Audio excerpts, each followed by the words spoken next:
느헤미야 2장 1절로 20절까지 말씀입니다. 2장 1절로 20절까지 교독해서 읽도록 하겠습니다. 아닥사스다 왕 제20년 니산월에 왕 앞에 포도주가 있기로 내가 그 포도주를 왕에게 드렸는데 이전에는 내가 왕 앞에서 수심이 없었더니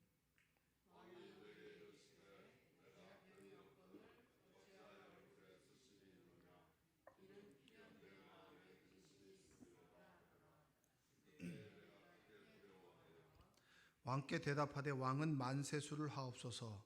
내 조상들의 묘실에 있는 성읍이 이제까지 황폐하고 성문이 불타싸우니 내가 어찌 얼굴에 수심이 없사오리이까 하니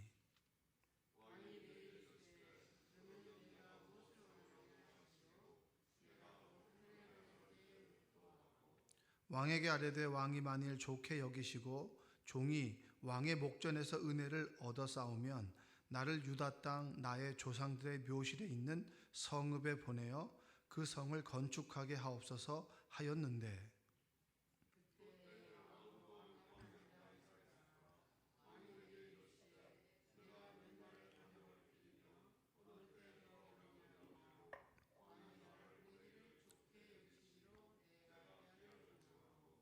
내가 또 왕에게 아뢰되 왕이 만일 좋게 여기시거든 강 서쪽 총독들에게 내리시는 조서를 내게 주사 그들이 나를 용납하여 유다에 들어가기까지 통과하게 하시고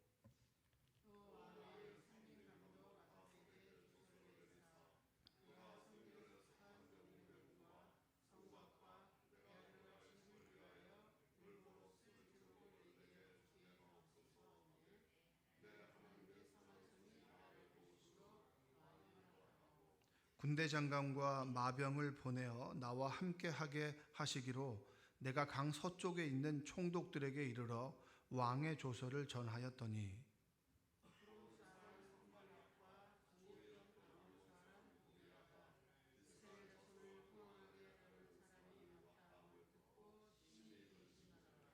내가 예루살렘에 이르러 머무른 지 사흘 만에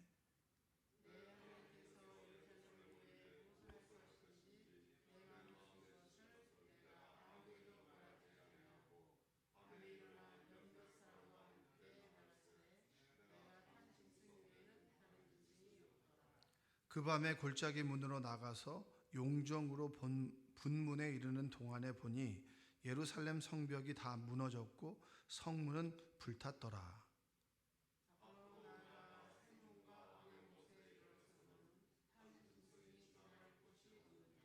그 밤에 시내를 따라 올라가서 성벽을 살펴본 후에 돌아서 골짜기 문으로 들어와 돌아왔으나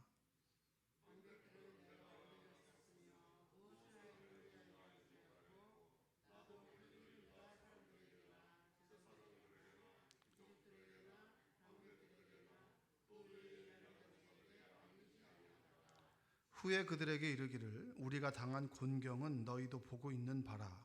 예루살렘이 황폐하고 성문이 불탔으니 자 예루살렘 성을 건축하여 다시 수치를 당하지 말자 하고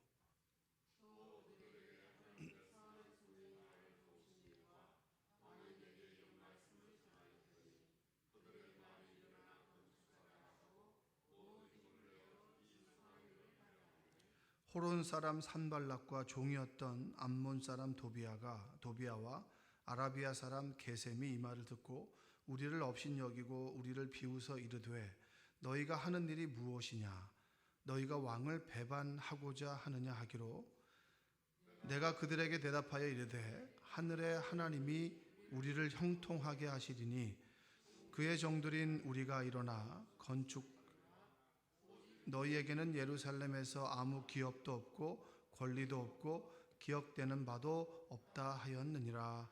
아멘. 오늘도 하나님의 은혜가 여러분의 삶 가운데 함께하기를 주님의 이름으로 축복합니다. 우리가 그리스도인이 되는 것 그리고 직분자가 되는 것은 자격과 실력이 있어서 되는 것이 아니라 하나님의 은혜로 되는 것입니다. 은혜로 되는 것이고 또 은혜 가운데 우리가 다듬어지는 것을 좀 보게 됩니다. 저의 그 신앙생활의 시간들을 한번 돌아봐도 그렇고 함께 신앙생활하는 사람들의 면면을 보게 되면 하나님을 알아가면 알아갈수록 주님을 우리 안에 담아가면 담아갈수록 우리의 성품이 변하고 그리고 우리 인상이 변하고 또 균형적인 인격의 사람으로 변하는 것을 좀 보게 됩니다. 가장 중요한 것이 뭐냐, 우리를 변화시키는 것 중에 가장 중요한 게 뭐냐라고 했을 때 무엇보다도 하나님의 큰 사랑이겠죠. 그 사랑을 깨닫는 도구는 기도가 될 수 있습니다. 그래서 기도를 아는 사람은 기도할 수밖에 없고 또 기도 가운데 하나님의 선한 뜻을 깨닫는 사람은 더욱더 하나님을 의지할 수밖에 없는 것입니다. 여러분, 하나님을 더욱더 의지하고 기도하는 여러분들 되시기 원합니다. 기도하다 보면 또 신앙생활 하다 보면 몇 가지 우리가 세울 수 있는 원칙들이 있습니다. 그 원칙들 중에 하나가 뭐냐면 기도보다 앞서지 말고 성령을 앞서지 마라, 이렇게 얘기할 수 있어요. 무엇을 앞서지 말라고요? 기도를 앞서지 말고 성령을 앞서지 마라. 이게 우리가 너무나 잘 알고 있는 것이지만 행동하기 그리고 실천하기는 좀 어려워요. 늘 우리는 우리가 계획을 세우고 우리가 먼저 일을 저지르고 난 다음에 그 다음에 뒤처리를 하나님께 맡기는 경향들이 많이 있습니다. 여러분은 어떠신가요?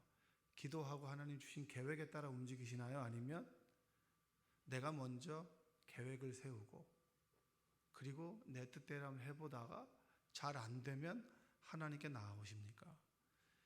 두 가지를 왔다 갔다 하는 경우들이 많아요.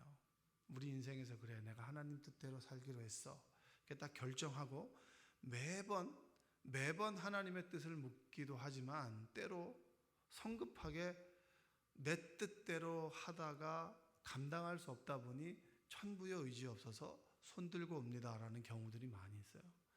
천부의 의지 없어서 손들고 옵니다라고 하는 그때는 어떤 때인가요? 눈물밖에 흘릴 수 없는 때죠. 여러분도 그런 때가 있으신가요? 신앙생활 하다가 우리는 늘 기억해야 될 지점들이 있습니다. 교만해지지 않고 늘 내가 겸손하게 살아가기 위해서는 내가 실패할 그때 그리고 주님께 손들고 돌아왔을 그때, 저는 항상 그때로 돌아가요. 그 돌아가는 시점이 30대도 한 번 있고 그리고 40대도 한 번 있어요. 그리고 순간순간마다 내가 돌아가야 될 지점들이 있습니다. 눈물로 기도를 해야만 했던 그때. 그러니까 지금의 웃고 있는 모습과 울고 있는 모습 중에 저는 늘 택하는 모습이 어떤 모습이, 둘 다 나의 모습이지만 내가 눈물을 흘리며 기도를 해야만 하는 그때의 모습이 저의 모습이에요. 그 모습으로 돌아가면 지금 내가 누리고 있는 것, 그리고 제가 지금 서 있는 이 자리가 얼마나 감사한지를 깨닫게 됩니다. 여러분들은 그런 자리가 있으신가요? 여호와께 돌아갑시다 라고 했을 때 여호와께 돌아가자는 그 자리, 주님이 필요한 그 자리를 여러분 기억을 하셔야 돼요. 하나님께 정말 내 뜻과 내 계획대로 하나님의 일을 한다고 했지만 하나님의 이름을 앞에다 두고 나의 욕망을 채우려고 했던 그때, 도저히 이러지도 못하고 저러지도 못하는 그때 하나님 앞에 나아가서 그냥 아무 말 할 수 없어서 눈물을 흘렸던 그때가 여러분에게도 있죠. 여러분들도 저에게도 있습니다. 그럼 그때로 다시 돌아가는 거예요. 그렇구나, 내가 힘을 좀 빼야겠다. 또 내 계획대로 했구나. 정말 이상한 것은 하나님만을 의지할 수밖에 없는 그 상황, 마음은 힘들고 몸은 아프고 그때 하나님께 돌아갔을 때 무언지 모르게 하나님의 선한 손이 그 일을 풀어가신다라고 하는 체험들이 여러분에게 있었으면 좋겠습니다. 그런 경험이 있고 체험이 있는 분들은 하나님 앞에서, 사람들 앞에서 우쭐거리지 않습니다. 우쭐거릴 수가 없어요. 저희 집에는 제 아내가 타고 다니는 똥차가 하나 있습니다. 똥차. 그 똥차를 볼 때마다 참 차가 좋질 않아요. 차가 좋진 않은데 그냥 잘 타고 다닙니다. 근데 그 차를 볼 때마다 어떤 느낌이 있냐면 저 차와 내가 참 닮아 있다, 이런 생각을 해요. 사람들이 저를 어떻게 볼지 모르지만 나의 본질은 저 똥차와 같은 거예요. 언제 설지 모르고 그리고 늘 관리해야 되고 늘 조심스럽게 해야 되는 그게 내 모습이란 말이에요. 그러면 절대 교만해지지 않아요. 이 얘기를 드리는 것은 늘 우리가 그 자리에 갔을 때 내가 온전히 하나님만 의지하며 살아갈 수 있는 삶의 자리를 깨달았을 때 우리가 할 수 있는 것이 기도입니다. 기도. 내가 정말 기도해야겠구나. 저는 이게 제 성향 자체가 늘 계획을 세웁니다. 이 계획이 딱 서야 이 일을 진행할 수가 있어요. 제 아내와 데이트를 할 때도 몇 시에 만나고 몇 시에 가고 몇 시에 먹고 몇 시에 가고 몇 시에 집에 들어가고 몇 시에 자야지, 이게 계획을 세우지 않아도 이게 저는 딱 세워지는 사람이에요. 이게 제 성향이에요.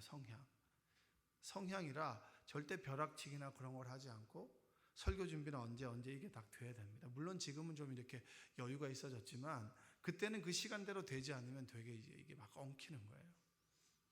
그렇다 보니까 얼마나 계획을 잘 세우겠어요. 언제 무엇을 어떻게 이렇게 딱딱 해야지.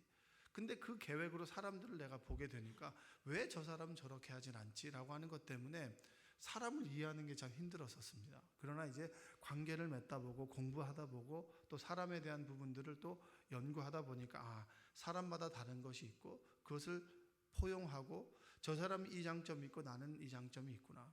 그리고 늘 계획이 되어지지 않는 것들을 번번이 경험하면서 그래, 계획을 세우지만 그 일을 이루어 가시는 분은 잠언 16장 9절의 말씀처럼 하나님이구나라고 하는 것을 체득하게 된 거예요.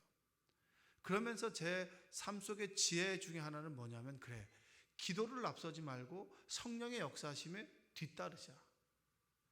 성령의 역사를 앞으로 행하지 말고 내가 성령의 역사를 바라보며 뒤를 따르자. 그리고 먼저 기도하고 하나님의 때를 기다리자라고 하는 것이 제 신앙생활에 있어서 지혜 중에 지혜입니다. 근데 그 지혜는 저만 알고 있는 게 아니에요. 성경의 모든 인물들은 이 지혜를 따라 살아갔던 사람들입니다.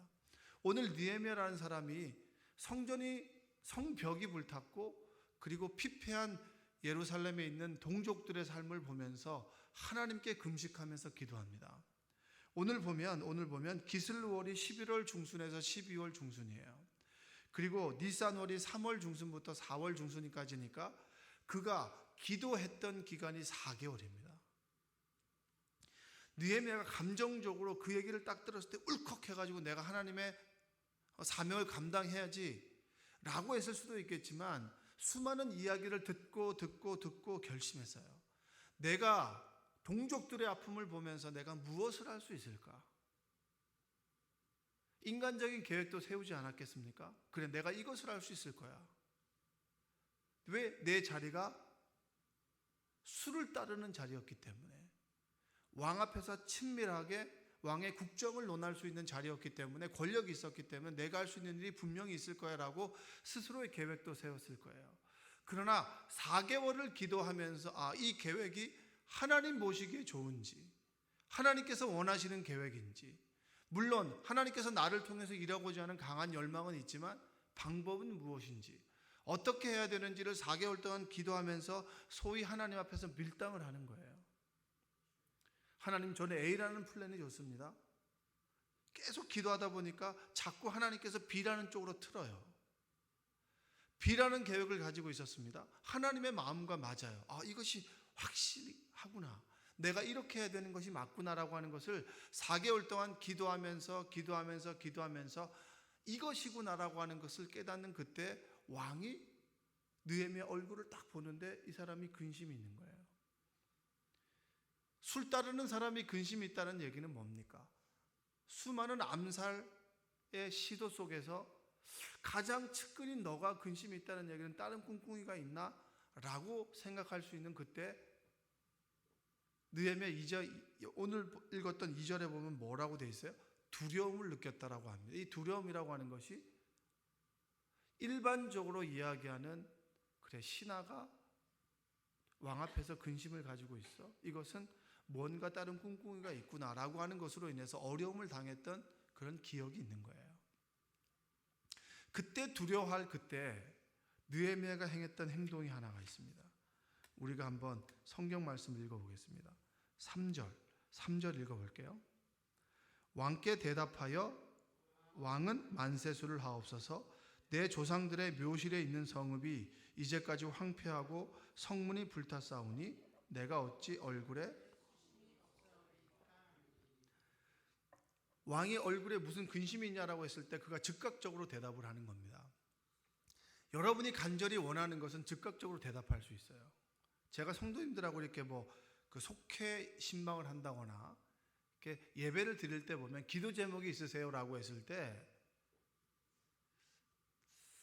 기도하지 않는 사람은요 대부분 보면 이렇게 얘기합니다. 가족의 건강 이렇게 얘기합니다. 그럼 별로 기도 안 해요. 저는 간절하지 않기 때문에. 기도하다 보면 간절한 기도를 하나님께서 떠올려 주실 때 그런 기도가 떠올리지 않고 그분을 위해서 기도할 때는 저분이 주님을 만났으면 좋겠습니다 라는 기도를 합니다. 그런데 기도 제목을 물어보면 목사님 제가 몇 달 전부터 기도하고 있는 제목이 있습니다 라고 술술술 나오는 거예요. 기도하는 가운데 우리가 무엇을 해야 되는지를 명확하게 알 수 있어요. 우리가 어디를 가야 되고 무엇을 해야 되고 어떻게 살아야 되는지를 우리는 기도 가운데 알 수 있게 됩니다. 느헤미야는 하나님 앞에서 결단하고 내가 동족을 위해서 무언가를 할 수 있겠다. 이 무너진 성벽을 세우고 이들이 웃고 살고 하나님의 인도하심을 받고 예배하고 그리고 하나님을 아는 삶을 살기 위해서 내가 무언가를 해야겠다라고 결단하고 기도하는 4개월 동안 하나님께서 그를 분명하게 만들어 주셨어요. 무엇이 분명합니까? 내가 내 동족들을 위해서 무언가를 해야겠다. 그게 바로 이 3절이에요. 그리고 4절에 뭐라고 합니까? 한번 읽어볼게요. 왕이 내게 이르시되 그러면 내가 무엇을 원하느냐 하시기로 내가 곧 하늘의 하나님께 묵도하고. 뭘 원하세요? 어떻게 살기를 원하세요? 라고 하는 질문 앞에서 그는 뭘 했습니까? 하나님께 묵도했다. 여러분 이게 쉽게 되지 않습니다. 뭘 원하세요? 라고 했을 때 순간 내가 하나님께 기도하는 거 여러분 그거 쉽지가 않아요. 그건 습관되고 훈련되고 그리고 마음에 그리고 몸에 배어야 되는 습관 중에 하나입니다. 어떤 면접을 볼 때 그리고 제가 저기 앉아 있다가 여기 올라오기 직전에 하나님께서 제 입술과 제 생각과 마음을 주관해 주십시오. 왜냐하면 설교자도 설교를 하다 보면 내 마음이 말랐는지 말랑말랑한지를 알아요. 마른다는 얘기는 뭔가가 막혀 있는 거거든요. 누구를 미워한다거나 내가 하나님 말씀을 좀 등한시하고 다른 것에 마음이 팔려 있거나 내 중심이 하나님 아닌 다른 것에 있을 때는 내 마음이 말라요. 그러면 알아요 저는. 왜냐하면 전 설교자이고 기도하는 사람이고 목회자이기 때문에 말라있는지 촉촉한지를 알아요. 내 마음의 쿠션이. 그랬을 때 하나님께 하나님 제가 하나님으로부터 마음이 좀 멀어 있고 내 마음의 관심이 내 중심이 하나님으로부터 비켜 있습니다. 회개하고 주의 도우심을 구할 때 하나님께서 제 마음을 촉촉하게 해주세요. 그럴 때 그 마음을 가지고 단에 올라오면 하나님께서 제 말을 인도해 주십니다. 그렇지 않으면 저 혼자 애쓰고 수고하는 그런 일들을 많이 경험하게 돼요. 제가 첫 목회를 할 때 설교를 하는데 전 이런 경험을 한 적이 있어요. 내가 지금 뭐하고 있지라는 생각을 해본 적이 있어요. 제 입술은 설교를 하는데 제 생각은 내가 지금 여기서 뭐하고 있지? 내 힘으로 뭔가를 할 줄 알았어요. 내가 가지고 있는 지식으로 뭔가를 좀 할 줄 알았고 내가 하면 뭔가 저 사람이 변화될 줄 알았고 내가 하면 모든 게 잘 될 줄 알았는데 그 한계에 딱 부딪히는 그 순간에는 자괴감이 오는 거예요. 그때부터 하나님의 말씀을 들었어요. 하나님의 말씀을 듣고 하나님의 말씀을 읽고 주의 도우심을 구하고 그렇게 되니까 내가 하나님을 의지하고 사는 것이 가장 편한 삶이 될 수 있겠다. 그걸 깨닫게 되면 우리가 할 수 있는 것은 기도입니다. 그때부터의 기도는 해야 되는 기도가 아니라 기도하는 것이 정말 좋다, 행복하다, 감사하다. 그 기도 가운데 하나님께서 나를 다듬어 주시는 거예요. 하나님의 사람으로. 여러분들이 하나님의 사람으로 다듬어지길 원합니다. 내가 원하는 것이 뭐냐라고 하는 질문 앞에서 느헤미야는 하나님께 하나님께서 왕의 마음을 나의 생각을 주관하여 주시옵소서. 그 기도가 뭔지를 모르겠어요. 그러나 여러분이 만약 느헤미야 입장에 선다면, 내가 정말 간절히 원하는 게 있고 해야 될 것이 있는데 누군가 내게 너 원하는 게 뭐니? 라고 물었을 때 저 이거 해주세요 라고 얘기할 수 있는 사람, 기도하는 사람이에요.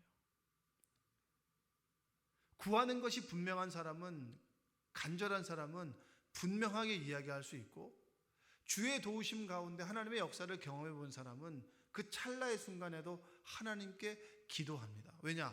내가 원하고 내가 바라는 것이 있어도 하나님께서 그 일을 풀어주지 않으면 그 일은 꼬일 수밖에 없는 거예요. 그래서 하나님께 뭐라고 얘기합니까? 내가 곧 하늘의 하나님께 묵도하였다. 잠깐 기도하는 거예요. 찰나의 순간이겠죠. 그 찰나의 순간이 1초가 될 수 있겠고 2초가 될 수 있겠고 짧은 순간이겠죠. 왕이 물어볼 때 가만히 대답하지 않고 있는다면 왕은 정말 많은 생각을 할 거예요. 그 찰나의 순간에 하나님께 기도하고 지혜를 구합니다. 하나님께서 이 상황을 주관하여 주시고 하나님의 일을 나를 통해 이루어 주옵소서.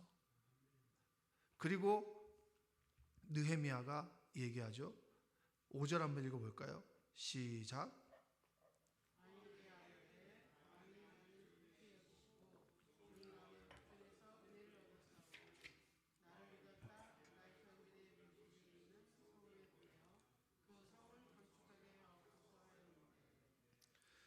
그러니까 얘기한 거에 나는 나의 사명은 예루살렘에 있는 성벽을 건축하는 겁니다. 분명하죠. 왕이 그 얘기를 듣고 필요한 것들과 그리고 그가 예루살렘에 갈 때 그를 호위할 사람들, 그리고 나라와 그의 식민지들을 지나갈 때 모든 통과하는 데 문제가 없도록 그에게 조서를 내려줍니다. 그리고 그가 뭐라고 얘기한 줄 아세요? 왕에게 감사합니다. 이전에 하나님의 선한 손이 나를 도우심으로 왕이 허락했다라고 얘기해요. 그게 8절이에요. 한번 읽어보겠습니다.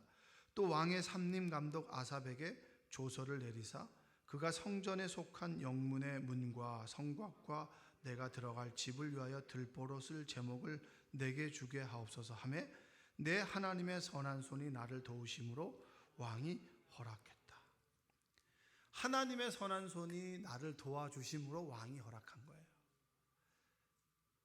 느헤미야는 기도를 앞서지 않았고, 그리고 그는 성령의 역사하심을 앞서지 않았던 사람이에요. 그 자리에 이르기까지, 그 자리를 유지하기까지, 그리고 성벽을 세우고 그는 다시 돌아올 것입니다 라고 왕과 약속을 했어요. 그 이야기는 뭐겠습니까? 느헤미야는 일로도 영성으로도 균형 있고 훌륭한 사람이었어요. 소위 실력이 있는데 믿음이 있는 사람이었어요. 여러분, 우리가 갖춰야 될 것 중에 하나가 그겁니다. 우리가 사회에서 일을 한다면 가져야 될 것은 실력입니다. 그 실력이 하나님 손에 쓰여질 수 있도록 우리는 늘 하나님께 구해야 되는 거예요. 이 두 가지를 함께 가지고 있어야 됩니다. 일과 영성. 실력과 영성을 함께 가지고 있어야 돼요. 그 사람이 또 누구예요? 다니엘과 같은 사람 아니겠습니까? 다니엘은 늘 실력이 있었지만 하나님께 기도하는 사람이었습니다. 그 둘의 특징은 하나님 없이는, 또 하나님께서 내 삶을 인도하지 않으면 내가 하루도 살 수 없다라고 하는 믿음의 고백들이 있었던 사람이고, 그리고 기도를 앞서지 않았고 성령의 역사를 앞서지 않았던 사람이 누굽니까? 느헤미야 같은 사람이었고 다니엘과 같은 사람이었습니다. 전 여러분들이 그러했으면 좋겠어요. 기도를 앞서지 않았으면 좋겠습니다. 기도한다고 해서 장애물이 생겨나지 않습니까? 절대 그렇지 않아요. 제가 제 힘으로 일을 해나갈 때 제가 이렇게 고백한 적이 있어요. 첫 목회할 때 제가 하나님을 하는데 정말 방해하는 사람이 있었어요. 막 사람들이 말을 만들어내고 이럴 때 막 제가 돌아다니면서 욕 먹으니까 내가 왜 잘못한 것도 없는데 욕을 먹고 돌아다니냐 했을 때 제가 그때 제 스스로 고백한 게 있어요. 사람들이 뭐라고 얘기하는 줄 아세요? 똥이 무서워서 피하냐고, 더러워서 피하지, 이렇게 얘기하지 않습니까? 제가 그 사람에게 아니 더러우면 치워야 될 거 아니냐고, 내가 치우겠다고. 그래서 제가 치움을 당할 뻔했던 사람이에요. 그 정도 혈기가 있었던 사람인데 해보니까 안 되더라고요. 똥이 더러워서 피하냐 무서워서 피하냐 다 떠나가지고 그걸 치우는 분은 하나님이라고 하는 걸 제가 내 삶 속에서 인정하게 됐습니다. 그 인정하게 되는 그 순간에 나는 기도할 수밖에 없는 거예요. 기도를 앞서지 않는 거예요. 하나님의 일하심을 보고 그 삶을 뒤따르는 삶이 순리에 따르는 삶이고 가장 행복한 삶이라고 하는 것을 깨닫게 됐습니다. 장애물이 있죠. 여기부터 계속 나오는 사람이 보면은 산발랏과 그리고 도비아 그리고 아라비아 사람들이 계속 나옵니다. 그 전에 그 자리에서 힘을 가지고 있었던 사람들이 느헤미야가 와서 성벽을 짓는다고 하니까 이스라엘 민족을 수중에 넣고 좌지우지했던 사람들이 느헤미야에 의해서 다시 경쟁하게 되고 그리고 느헤미야 때문에 위협을 느끼게 됩니다. 그러니까 이 사람들이 늘 방해하죠. 그 방해 가운데 느헤미야는 꿋꿋하게 하나님을 의지하며 하나님의 도우심을 의지하며 살아갑니다. 느헤미야가 왜 기도하는 사람이었냐라고 하면 오늘 읽었던 구절에 보면 12절 말씀을 읽어볼까요? 내 하나님께서 예루살렘을 위해 무엇을 할 것인지 내 마음에 주신 것을 내가 아무에게도 말하지 아니하고라고 합니다. 뭐라고요? 느헤미야는 하나님께서 나에게 원하시는 것이 무엇인지를 명확하게 알고 있었어요. 그 얘기를 아무에게도 얘기하지 않고 늘 기도하는 거. 하나님 이 말씀이 맞습니까?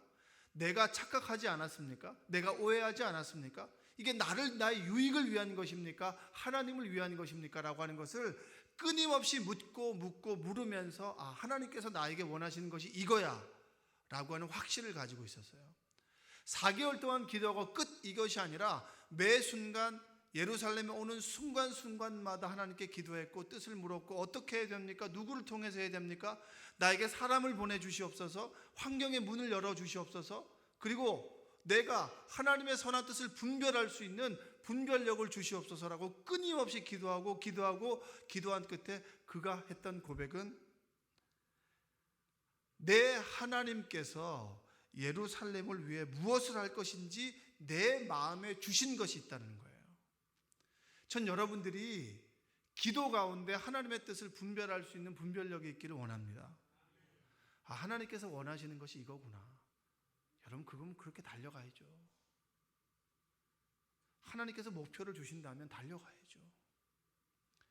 제가 제 삶에 교훈 중에 삼고 있는 것 중에 하나의 성경 구절이 뭐냐면 쟁기를 잡았으면 앞으로 가야 되는 거예요.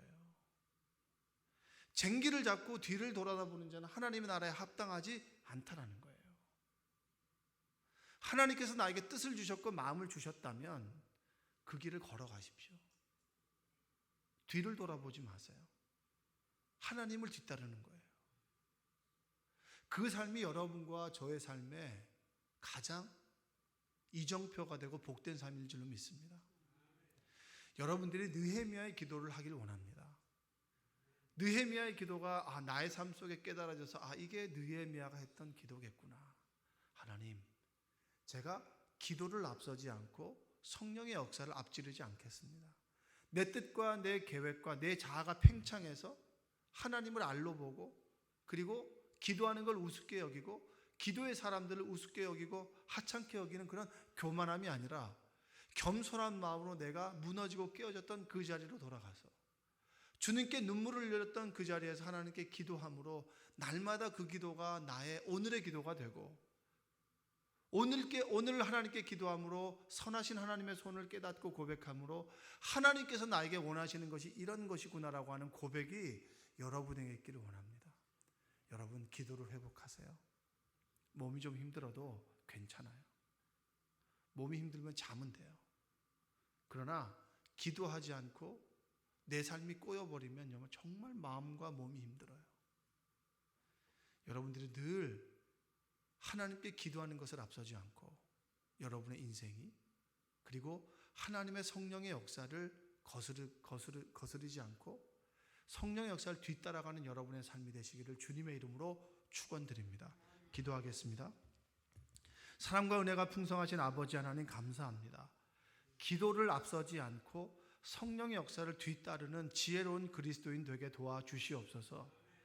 내가 처음 하나님을 부르짖던 겸손의 그 자리로 돌아가서 내 모습을 돌아보고 내 삶이 진정으로 겸손한지 하나님께 구하고 있는지 하나님의 자녀로 바르게 살아가고 있는지, 내가 주의 말씀을 의지하고 살아가는지를 늘 돌아보게 하여 주시고, 그렇지 않다면 마음에 뜨거움이 없고 간절함이 없다면 회개하고 자복하오니 용서하여 주시옵소서. 하나님과 나의 교제와 교통이 회복되게 하여 주시고, 기도 가운데 내 계획이 다듬어지게 하여 주시며, 기도 가운데 내 삶의 방향이 바뀌어지게 도와주시고, 기도 가운데 내 인격이 다듬어져서 하나님의 사람으로 변화될 수 있도록 주여 도와주시옵소서. 하루아침에 이루어지지 않는 일이라 할지라도 하루하루 하나님과 동행하며 에녹처럼 주님과 살아갈 때 어느 순간인가 내가 바뀌어지게 됨을 믿사오니, 오늘 주여 우리 삶 가운데 역사하여 주옵소서. 예수님의 이름으로 기도합니다. 아멘.